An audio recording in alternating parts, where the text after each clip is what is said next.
In the heart of the dense, fog-shrouded Blackwood forest stood an ancient mansion, known to the locals as Blackwood Manor.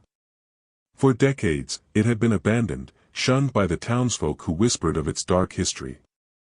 They spoke of a curse that had befallen the mansion after its last inhabitants, the Blackwood family, mysteriously disappeared one stormy night over a century ago.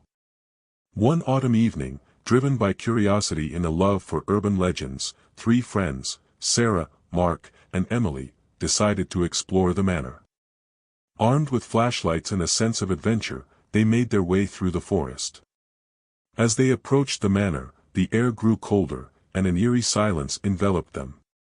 The mansion loomed ominously, its once grand facade now crumbling, with ivy crawling up its walls like skeletal fingers. The windows were dark and vacant, like the hollow eyes of a skull. With a deep breath, Sarah pushed open the heavy wooden door, which creaked loudly in protest. The three friends stepped into the darkness. Inside, the air was thick with dust, and the floorboards groaned under their weight. Their flashlights flickered, casting long, dancing shadows on the walls. They explored room after room, finding only remnants of the past, broken furniture, tattered drapes, and portraits of the Blackwood family, their eyes seeming to follow the intruders. As they ventured deeper into the manor, they discovered a grand staircase leading to the second floor. A sense of unease settled over them, but their curiosity pushed them onward. At the top of the stairs, they found a long corridor lined with doors. One door, at the very end, stood slightly ajar. Mark, the bravest of the trio, led the way.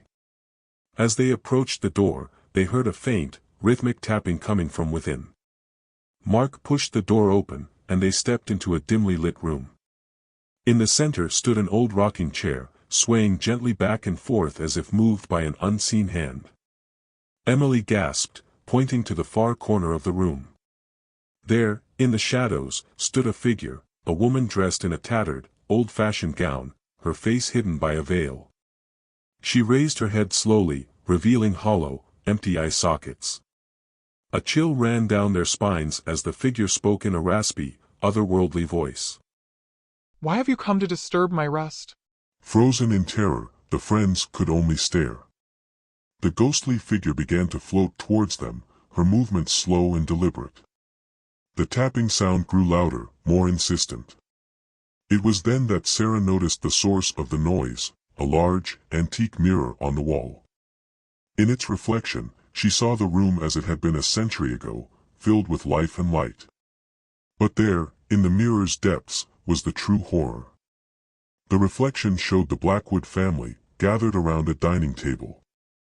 Their faces were twisted in fear, and standing over them was the ghostly woman, her eyes now burning with a malevolent fire.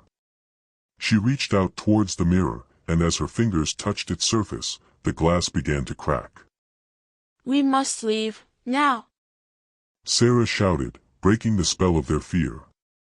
They turned to flee, but the door slammed shut, trapping them inside. The ghost let out a bone-chilling scream, and the room began to shake violently. The friends huddled together, their hearts pounding in their chests. With a sudden burst of strength, Mark kicked the door open, and they bolted down the corridor. The manor seemed to come alive, the walls closing in, the floors shifting beneath their feet.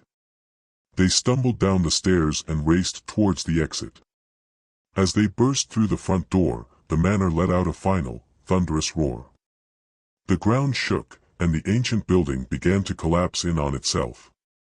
They ran through the forest, not daring to look back until they reached the safety of the town. Out of breath and trembling, they turned to see Blackwood Manor reduced to rubble, a cloud of dust rising into the night sky. The curse, it seemed, had been broken. But the memory of that night would haunt them forever, a chilling reminder of the darkness that lurked in the heart of Blackwood Forest.